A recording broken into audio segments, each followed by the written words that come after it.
हाग्रामा महिलारिया माने एनडिएफबिनि जोंनि सुप्रिम माने दैदेनगिरि रन्जन दैमारि सारखौ माने फिल्डआव गावलायनोसो लिंहरग्रा सासे माने हाग्रामा महिलारिया दैदेनगिरि बिक्रम दैमारि लानियाव जोङो ओंखाम संनो होदोंमोन बिक्रम दैमारि लानियाव जोङो ओंखाम संनो होदोंमोन नाथाय बिथांमोननि न'खरा जोंनो ओंखाम बोथिसेबो जाहोयाखै जोङो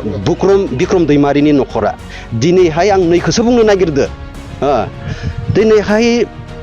बिक्रम दैमारिया कुनु मोनसे आन्दोलनाव बियो कन्ट्रिबिउसन गैयै सासे व्यक्ति हाग्रामा महिलारिया बुंबाय रन्जन दैमारिया ओरैजाय फारसेजों थाथों आं ओरैजाय फारसेजों थागोन बेफोरबायदि लेथ्रा एनडिएफबिखौ फोजोबस्रांनो नागिरग्रा हाग्रामा महिलारिया दिनैहाय जोंनि मानसिफोरा माबोरैहाय बिपिएफआव थानानै माने मा होनगोन केम्पिं खालामहैगासिनो मा खोथाखौ लानानै बुंहैगासिनो जोङो लाजिनाय मोनो दिनैहाय जायफोरानोखि सुप्रिम कामान्डार सुप्रिम माने लिडार मा होनगोन प्रेसिडेन्ट बिथांमोना बा जोंनि सारमोना माने सुक्ति खालामदों जों सुक्ति खालामदों अब्ला प्रमद सारा माबोरैहाय जोंनि दैदेनगिरिफोरखौ थगायनो हानो जोंनि परिबेक जोंनि थासारिखौ बिराद गाज्रि खालामबाय जोंनि माने बर' मोनसे दाङाबाजि सृष्टि बे समावथ' बिथाङा कन्ट्रल खालामनो हायोमोन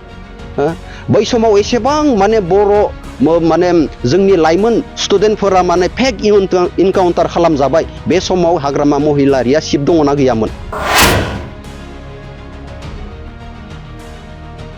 आं दिनैहाय गासैनिसिमबो खुलुमग्रोनायखौ जासिहरबाय दिनैहाय जोङो नैबे खख्लाबारि समस्तियाव थांनाय समनिफ्रायनो जोङो दंफैयो जोङो बेवहाय जिहेतु जोंहा 7 मेआव जोंनि बिटिआरनि बेन्दोङाव थानाय 1 नं क'क्राझार लकसभा समस्तियाव जोङो जोंनि इउपिपिएल हानजानि बिजाथि मानगोनां जयन्त बसुमतारी बिथाङा दिनैहाय बेवहाय केन्डिडेट महरै गसंदों इउपिपिएल दोलोनिफ्राय दा बे हिसाबै जोङो एक्स एनडिएफबि हिसाबै जोङो जोंनि बिजाथि इउपिपिएल दोलोनि बिजाथि जयन्त बसुमतारी सार बिथांखौ देरहाहोनो थाखाय जोङो खख्लाबारि समस्तियाव फैनानै जोङो केम्पिं खालामदों रायजो राजाफोरजों मिटिं लादों रायजो राजाफोरजों सावरायदों बे सावरायनायनि गेजेरजों जों नुनो मोनदों दिनैहाय रायजो राजाफोरा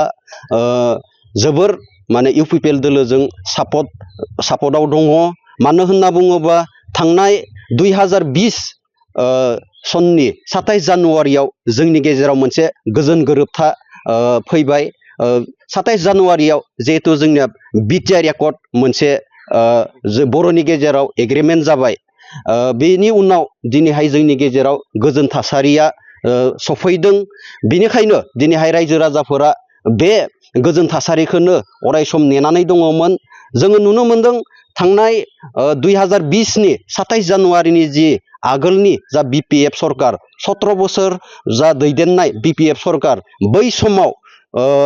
बिपिएफ हानजाया माने कुनु रायजो राजानि खामानि मावैखौ जों नुनो मोनदों अथच बिथांमोना जोंनि गेजेराव दाङाबाजि जोंनि गेजेराव अबर' सृष्टि खालामदों जोंनि गेजेराव कुनु मिलाप्रिति गैयै अखान्थि मोनसे परिबेकखौ बिथांमोननि जे 17 बोसोरनि जे सरकार खुंनाय बे सरकार खुंनायाव दिनै गासै रायजो राजाफोरा नुनो मोनदोंमोन बेनिखायनो दिनैहाय रायजो राजाफोरा बिपिएफखौ जोगारनानै दिनैहाय प्रमद सारनि सरकार इउपिपिएलखौ दिनैहाय बजबनानै लादों बे लेखायै दिनैहाय जोङो नारा नाथायै माने देरहाहोनो थाखाय इउपिपिएल दोलोनि एनडिएनि बिजाथि जयन्त बसुमतारी सारखौ देरहाहोनो थाखाय जोङो नारा नाथायै बेवहाय खख्लाबारि समस्तियाव फैनानै जोङो रायजोजों रायलायदों जोङो सावरायलायदों जों जातिनि खोथा रायलायदों जोङो दिनैहाय माने आरो रायजो राजाफोरा गासैबो सचेतन जानानै दङ माला 7 तारिखआ सफैगोन बेखौसो दिनैहाय नेनानै दङ गासैबो दले बले 100% सिंगेल ट्रेक्टरनि सावगारियाव भट होनो थाखाय रायजो राजाफोरा दिनैहाय राजि जानानै दङ आरो जोंनि बिजाथि जयन्त बसुमतारी सारा बिपुल भटआव बयनिख्रुइबो माने हाइस्ट भटआव दिनैहाय देरहानो थांगासिनो दङ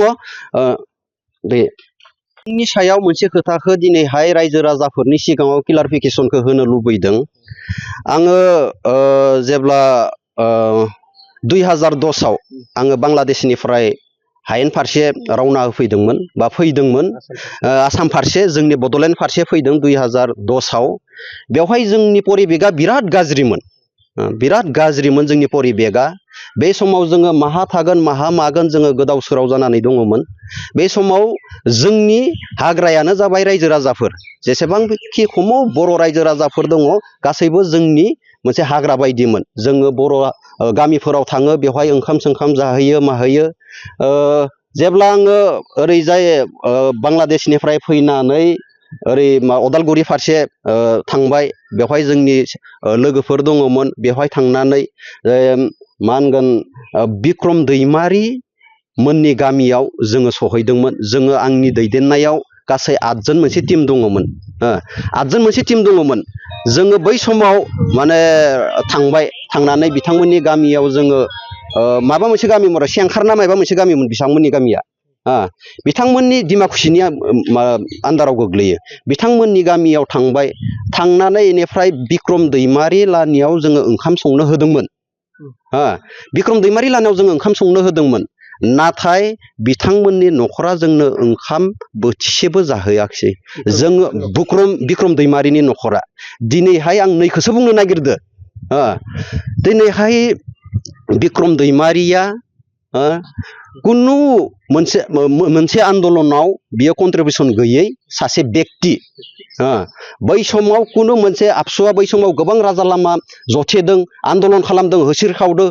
माने आसाम डिभाइड 50-50 होननानै एनडिएफबिआ बर' हारिनि थाखाय सोमावसारदों नांसोमदों गावनि जिउखौ दान होनानै बर' हारिनि थाखाय खामानि मावदों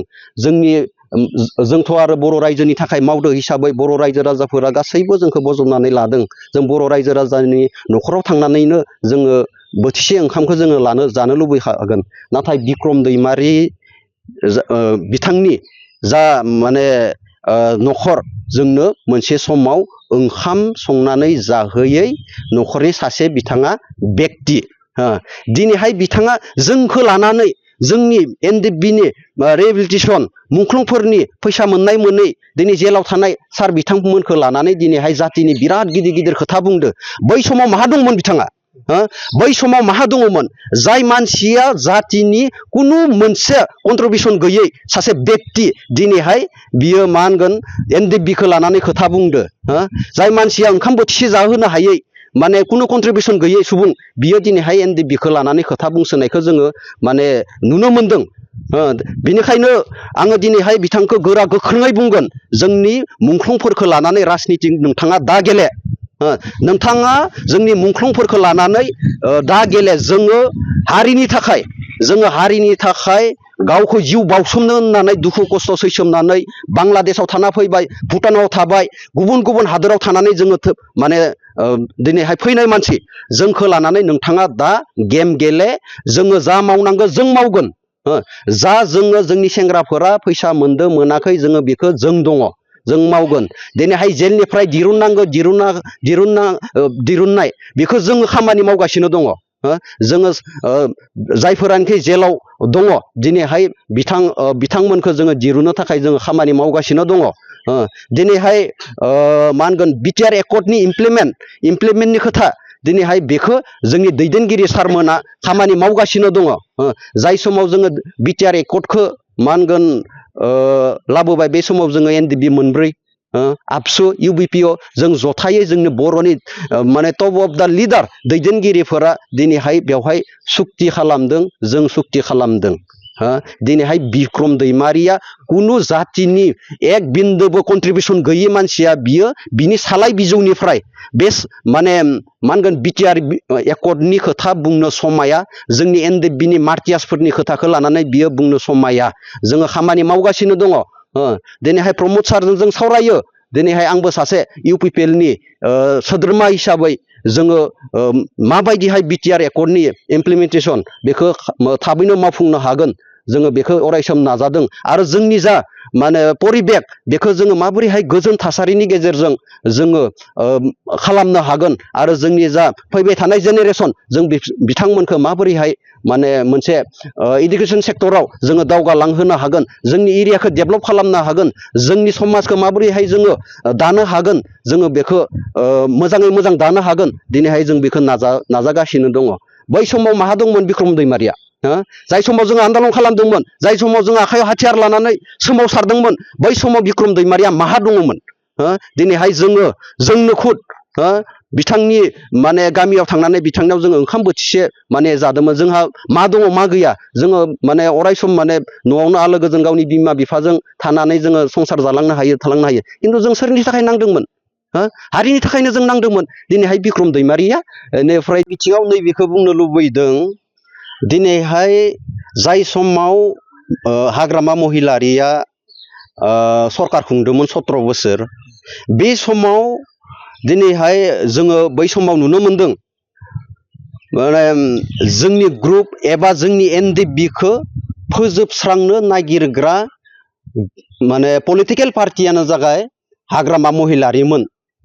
दिनैहाय जों नुनो मोनदों जोंनि सानैसो जायफोरानोखि थाखा थफ्ला लानानै बिपिएफनि केम्पिं खालामदों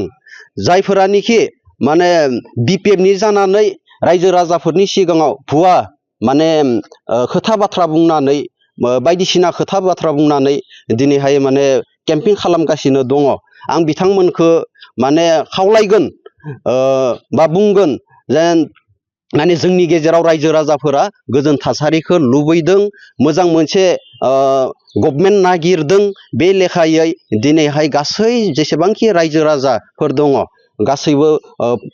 प्रमद सारजोंनो दंजोबो बेनिखायनो जायफोरानोखि जोंनि सानैसोफोरा माने हाजिरा जाहैदों बिपिएफ दोलोआव दिनैहाय बिथांमोना लाजिनांगौ मानो होनना बुङोब्ला जोङो गोबां दुखु खस्थ' सैसोमनानै फैबाय थांनाय 17 बोसोराव जाबायदि बिपिएफ दोलोआ माने इमुरनिफ्राय खिमुर माने मा होनगोन गासै जायगायावनो दाङाबाजि मोनसे सृष्टि खालामदोंमोन एनडिएफबिखौ फोजोबस्रांनो नागिरदोंमोन दिनैहाय बेफोरबायदि दल संगठननि जानानै बेफोरबायदि राजनितिक पार्टिनि जानानै दिनैहाय मा होनगोन केम्पिं खालामहैनाया बियो जोंनि थाखाय माने मोजां नङा बियो जोंनि थाखाय दुखुनांथाव आरो जोङो बुंनो हायो जायफोरानोखि बेफोरबायदि दिनैहाय बिपिएफ दोलोनि जानानै माने खोथा बाथ्रा बुंहैनानै रायजो राजाफोरनि सिङाव हाबदों बेफोरबायदि मानसि बेफोरबायदि माबाया मा होनगोन सिगांनिफ्रायनो हयथ'बा बिपिएफ खामोन जां जोङो बेखौ मोनसे अनुभब खालामदों दिनैहाय प्रमद सारखौ गोबां माने बुंसोनायखौ जों नुनो मोनो जा प्रमद सारालायनो एनडिएफबिखौ थगायबाय माबोरै थगायदों दिनैहाय एनडिएफबि आफादनि जायफोरानोखि सुप्रिम कामान्डार सुप्रिम माने लिडार मा होनगोन प्रेसिडेन्ट बिथांमोना बा जोंनि सारमोना माने सुक्ति खालामदों जों सुक्ति खालामदों अब्ला प्रमद सारा माबोरैहाय जोंनि दैदेनगिरिफोरखौ थगायनो हानो आरो जा सुक्ति खालामदों जोङो बे सुक्तिफोरा मोजाङै मोजां माने गासैबो थाबैनो इमप्लिमेन्ट जाजोबोब्ला जोंनि गेजेराव मोनसे सोलायनाया फैगोन जोंनि जा थांखि बिथांखि जोंनि जा ग्रेटार बड'लेण्ड सोरजिनायनि जे सिमां बियो थाबैनो जोंनि साननाया जाफुंहैगोन जोंहा बेखौ मोनसे मिजिं दङ जोंनि दैदेनगिरिफोरनि सायाव जोङो मिजिं दङ जायफोरानोखि जेलाव दङ बिथांमोना थाबैनो गगनखौ जोंहा मिजिं दं हास्थायनाय दङ लोगोसे जोंनि जा परिबेक जों बेखौ गुबुंले खालामनो जों मालाबाबो होनो होआ बिपिएफआ जाबायदि 17 बोसोराव जोंनि परिबेक जोंनि थासारिखौ बिराद गाज्रि खालामबाय जोंनि माने बर' मोनसे दाङाबाजि सृष्टि बे समावथ' बिथाङा कन्ट्रल खालामनो हायोमोन बै समाव एसेबां माने बर' माने जोंनि लाइमोन स्टुडेन्टफोरा माने फेक इनकाउन्टार खालामजाबाय बे समाव हाग्रामा महिलारिया सिप दङना गैयामोन बे समाव सिप दङमोन हाग्रामा महिलारिया खिन्थु बिथाङा कुनु दिन जोंनि लाइमोन सेंग्रा सिख्लाफोरनि खोथा बुंफेराखिसै अथ'स' बिथाङा जेब्ला टिपकायाव मोनसे जाथाय जानानै थांबाय बेवहाय बै समाव बिथाङा जोंनि जायफोरानोखि बिपिएफआव मा होनगोन हाजिरा जाहैगासिनो दङ बेफोर काहिनिफोरखौ बिथांमोना मिथिगोन मिथिया आं मिथिया खिन्थु